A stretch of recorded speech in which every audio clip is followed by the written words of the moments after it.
Waking up in the morning, a man discovers he is the only person left living on the earth. It is the beginning of an ordinary morning in New Zealand. The sun rises, which suddenly goes dark for a moment, but immediately begins to shine again. This flash wakes up a man sleeping in his house. He doesn't realize what is wrong with the world around him until he notices the strange silence of the radio and telephone. Nevertheless, the man gets ready for work and gets into his car. On his way to work, he stops at a gas station, but the salesman never shows up. And then he notices smoke outside the kitchen door and looks in and finds a burnt kettle. But there are no people around. Zach explores the street toilet, but finds no one there either. He realizes that he hasn't seen a single person all morning. Zach drives on, avoiding cars abandoned on the road. Suddenly he sees movement outside the windows of one of the houses, but no one opens the door when he knocks. He breaks down the door and goes into the kitchen to find a fountain of water coming out of the tank. Zach closes the faucet and goes into the bedroom. There is a human body print on the bed and a half-eaten breakfast on the table, as if the owner of the house just disappeared. Zach heads further out and nearly crashes into a truck abandoned right in the middle of the road. The man tries to use his radio, but there is silence on the air. The town is also completely deserted. He notices a fire nearby and discovers the burning wreckage of a passenger plane, but there are no bodies, just empty seats. It seems that all living things, animals and people alike, have disappeared. Zach goes to the lab where he worked before the strange accident. But although the equipment is functioning, there is no communication with any of the world's laboratories, and the message on the monitor says that the flash operation is over. And then he sees his supervisor at the control panel. But touching his shoulder, he sees that he is dead. Alarms begin to sound, radiation levels spike, and Zach realizes that the experiment they were conducting has failed. He needs to escape, but since the front doors are blocked, the man has to make a gas bomb while listening to his tape recordings, which describe the project as having phenomenal destructive potential. And then today, July 5th, Zach states that he is the only person left on Earth. The gas cylinders explode, blowing out the doors, and Zach gains access to the other floors. The man doesn't give up hope of contacting anyone and sends a signal with his phone number to the network and then writes an ad wherever he can. But there are no calls. Zach finds a police car and drives around the streets broadcasting his ad, but all to no avail. After a week of trying to contact other people, Zach moves into a rich mansion and empties the stores of the town. He drives a train and plays pool with himself. But despite the surrounding luxury, the man's mental state begins to deteriorate. And one day he puts on a woman's nightgown and declares himself president of the land, making speeches in front of cardboard images. But there comes a time when the power goes out and Zach goes to a church, shoots and removes a statue of Jesus from a crucifix and declares himself a god. After that he gets a huge truck and driving it into town he crushes a baby stroller. But then something happens in his brain. The man rushes to the stroller and finding it empty, he sits down by the wheel and puts the muzzle of the gun in his mouth but refrains. This event helps him get rid of his insanity. Zach returns to his normal life, swimming in the ocean and setting up his home, starting a generator. And one morning, gathering the things he needs, he sees a young woman with a gun, but the girl suddenly throws herself around his neck. She is so happy to finally meet someone alive. In the evening, she tells him how she survived the disappearance of her loved ones, and she also saw the body of a dead baby.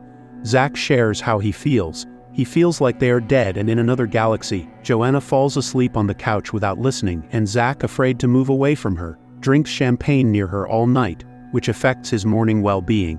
Now they begin to explore the deserted towns together. One day they stop at a roadside hotel, and Joanna suggests that they keep looking for people. The next day, the heroes are separated. Joanna goes to one part of the city and Zach to the other. They keep in touch by radio, having agreed to call each other every half hour. But the search yields nothing. Suddenly they feel a strange throbbing. Joanna calls Zach, but things calm down. Later, they meet for lunch, and Zach explains the nature of the experiment. Scientists were trying to create a wireless global energy network to power military equipment, and hopes they are not to blame for the disappearance of people. Later, the pair go to a motel, and there the men become close. Zach and Joanna continue to explore the cities, and one day, while the woman is out walking through fashion boutiques, the man is ambushed by cars. He is driving through the streets when he is locked out of an alley by a truck pulling out of an alley. Zach is caught by a masked man who pulls a machine gun on Zach, and Zach lies that he is alone here. And when the man, believing Zach, removes the mask, Joanna's voice comes out of the walkie-talkie. At gunpoint, Zach drives his new acquaintance to the scene of the meeting with the woman, where she steps out to meet him in a beautiful new dress. Upon seeing her, the man lowers his machine gun and smiles. The three embrace, for they are no longer alone, and set off onward together. As they stop for the night, they try to figure out how it happened that they are the only ones left out of everyone, and determine why they survived. At the time of the effect, they all experienced death. Appy drowned while fighting with a friend. Joanna was electrocuted due to a faulty hairdryer. Zach overdosed on pills while trying to kill himself due to guilt over a dangerous experiment. And they all saw a red light they didn't want to come back from. Later, they stay at Appy's house, where he sits down at the piano and plays for his new friends. At night, hearing singing, Joanna goes outside and sees Appy singing while standing at the grave of an elderly woman. Joanna returns to the house and lies down separately from Zach. The next day, Joanna discovers that Appy killed a friend's wife, which caused the fight. The girl is perplexed, but Appy acts tough. It was a necessity, and he decides for himself how to act. Zach finds the woman confused and tries to find out what happened, but she refuses to talk. Zach tries to get Joanna out of Appy's house, but the latter speaks out against it. Why is he deciding for others? Is he in charge? Zach accuses Appy of hurting the woman. An angry Zach gets in his car and drives away, but Appy follows him. Joanna also finds a vacant car and rushes off in pursuit. Appy catches up with Zach and runs his car off the road. Zach suffers minor bruises. Appy goes down to him with the intention of continuing the conflict, but Joanna pulls a shotgun out of her car and points it at the men. She is fed up with their rivalry. And then Zach admits that he took the pills because he realized the danger of the experiment. Next, the three of them ride together. Appy tries to find out how the scientists could let this happen, but Zach blames the Americans. They did not give all the data, and the others simply did not understand the horror that awaits the Earth. Soon, the team reaches home, where Zach finds data in the computer that indicates that tomorrow at 6 a.m. another cataclysm will happen. Just then, another flicker happens. Appy sees the floor become a wall, and Joanna can't find her companions, gets scared, and starts calling for them. Zach makes his way outside through the altered hallway while everything returns to normal. Appy hugs Joanna, but she has already come to her senses and accuses Zach of miscalculating his timing.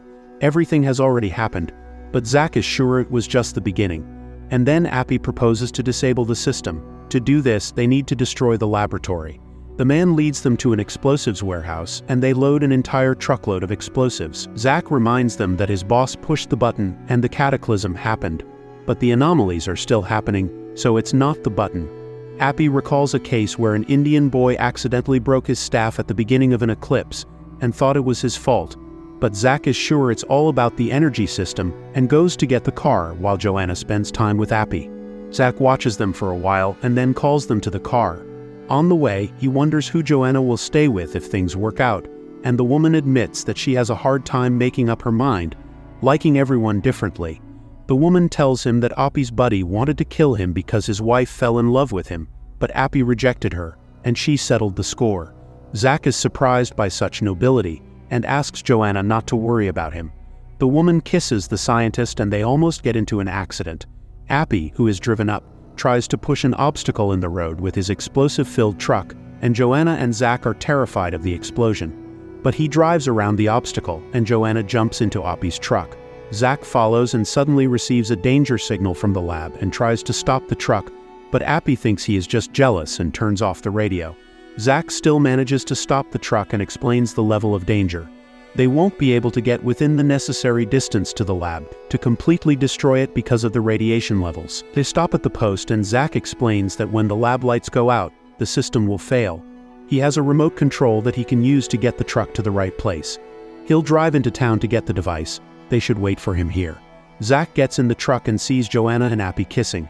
After the intimacy, Appy admits that they will sacrifice themselves by driving the truck because they doubt Zach's device will be able to drive the vehicle, especially since he is the driver and his late mother calls him.